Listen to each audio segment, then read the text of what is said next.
everyone, welcome back to my channel. If I look the same as I did in another video, it's because I've just filmed another video.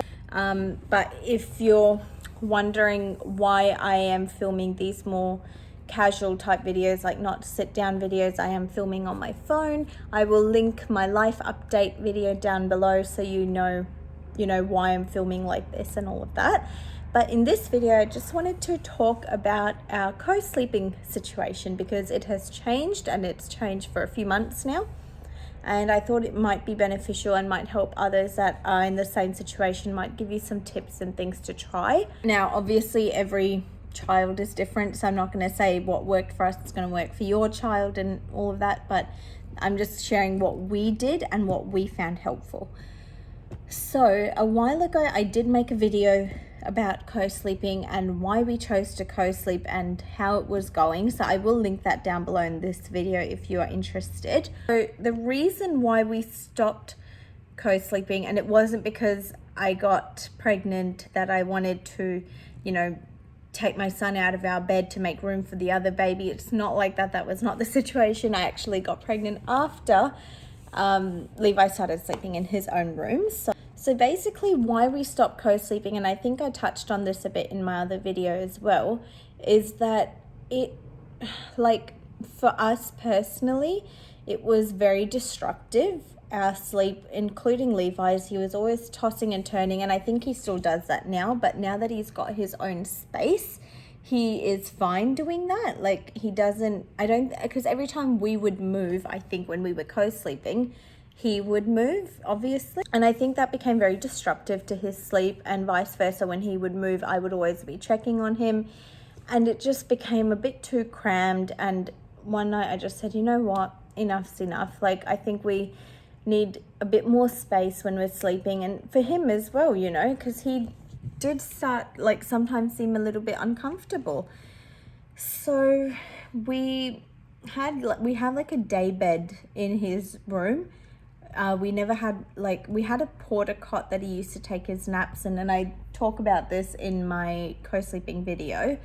But he was just, after that, I think he grew out of it and he just didn't want to go in it, and I think that's fair enough. He probably wanted a bigger, big boy bed. And this is the other bed that we had. It's just a day bed, and it's really nice because it's quite low to the ground. It's not as high as a single bed would be. So it's quite nice. So basically we just almost cold turkeyed it, where it was just that night I just decided that's it. We are going to attempt this. And I did speak to Hayley Pusey, who is one of my very great subscribers and supporters, and we talk a lot because we do live in the same city, so we talk a lot online and all of that. And she's so helpful to me because they were co-sleeping with their son as well. I think they stopped co-sleeping at 10 months, which is much younger than Levi was. Levi was almost 2 when we stopped co-sleeping. So I don't think you can say never or it's too late or anything like that. So I was asking her little tips and tricks, how do you put them down without them crying, or when I walk out of the room he cries, and all of that stuff.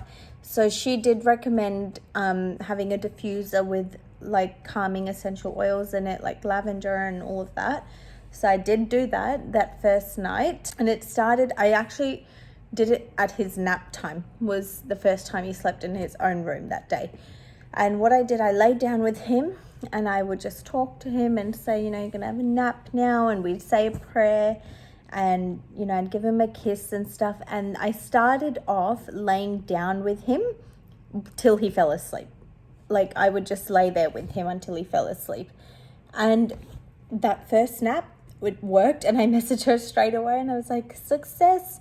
He fell asleep. It's only his nap time, of course, but we haven't even got to the night time yet. But at least that was my first, it's okay. We can do this. And so he slept really good that nap. And then for those first few nights, I did the same routine, put on calming lights, put on calming essential oils and all of that. So I did that. And I would do the same thing where I would say a prayer with him, have a chat with him, give him a kiss, give him a cuddle, and then just lay there until he fell asleep. And actually worked. And the first few nights, I will say he was up and down. I'm not going to lie and say, oh, he slept through the night. He didn't.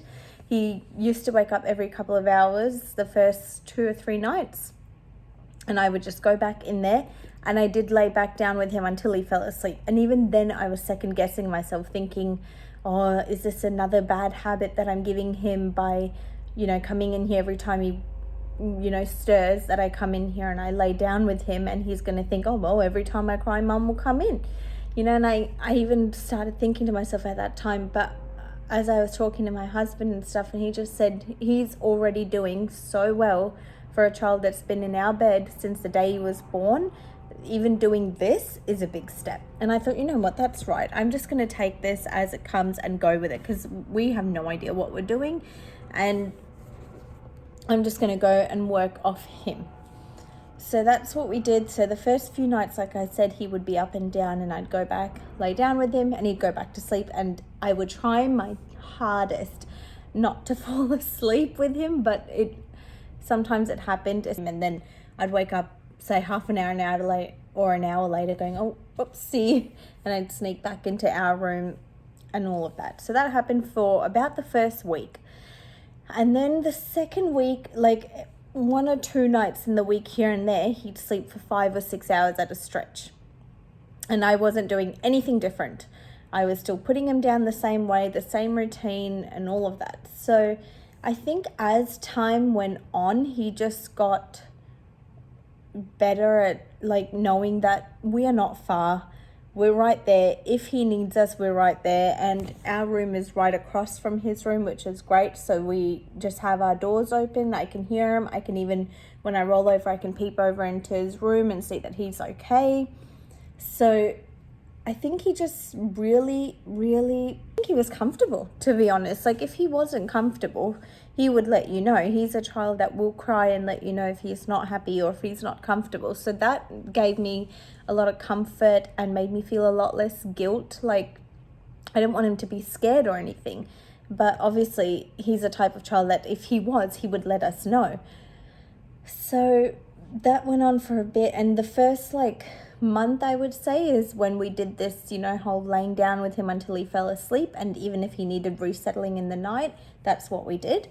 And then one day I was laying down with him, the usual thing to put him to sleep, and he just wasn't. He wanted to play. And I thought, oh goodness, what now? Like, I don't know how to fix that. So I just said, okay, honey, it's time to go to sleep now. And I was laying in the bed with him, and I gave him a kiss.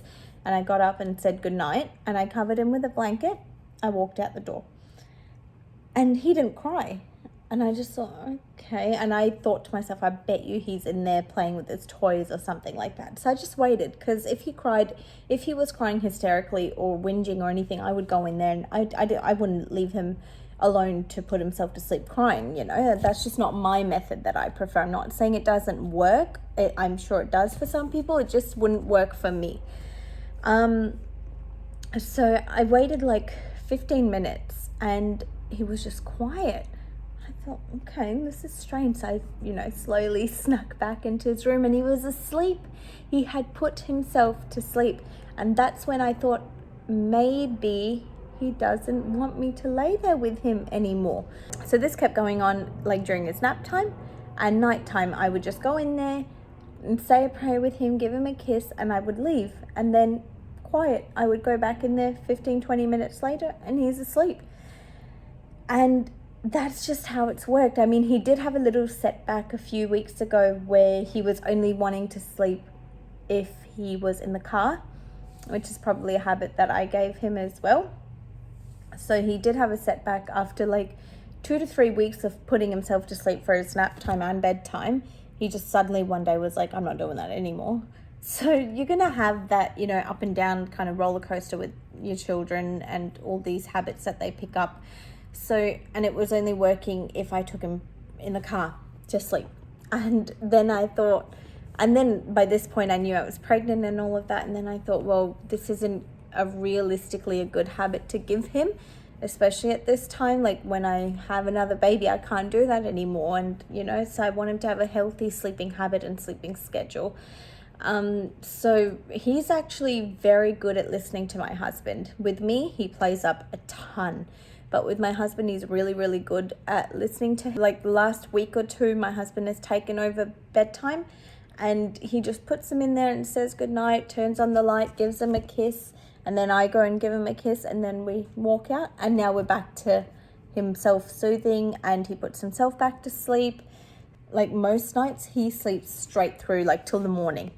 And sometimes he'll come into our room, obviously, because his door is open, our door is open, they're only right across each other. Sometimes he'll come in there, and then either my husband or I will take him back into his room, tuck him back in, give him a kiss, and he'll go back to sleep till the morning. But that very rarely happens now.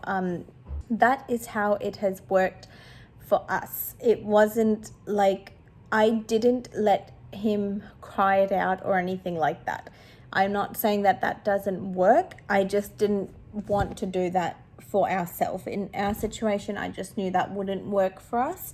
So I just did it in this gentle sort of way where I took it easy, because I was trying to be understanding of him as well. Like, he's been sleeping in our bed since the day he was born. Like, and now we're suddenly going, okay, we're not doing that anymore.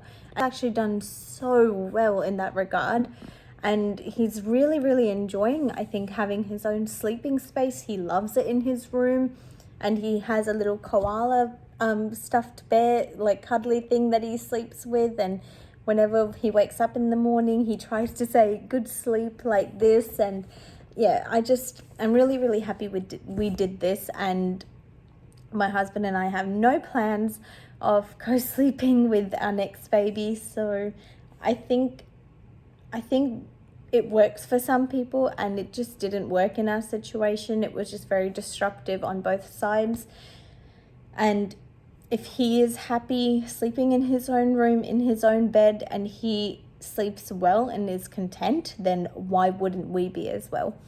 So that's just how we transitioned and stopped co-sleeping. So those are just some little tips and tricks in our story. If you're in the same situation and, thinking, how do I stop this habit that we've started, give it a go, and you can try and do some of the things that we did and, adjust things to fit your family needs as well. So yeah, I just wanted to share that with you guys as well. Thank you so much for watching. Please like, comment, and subscribe, and I'll see you in my next video. Bye.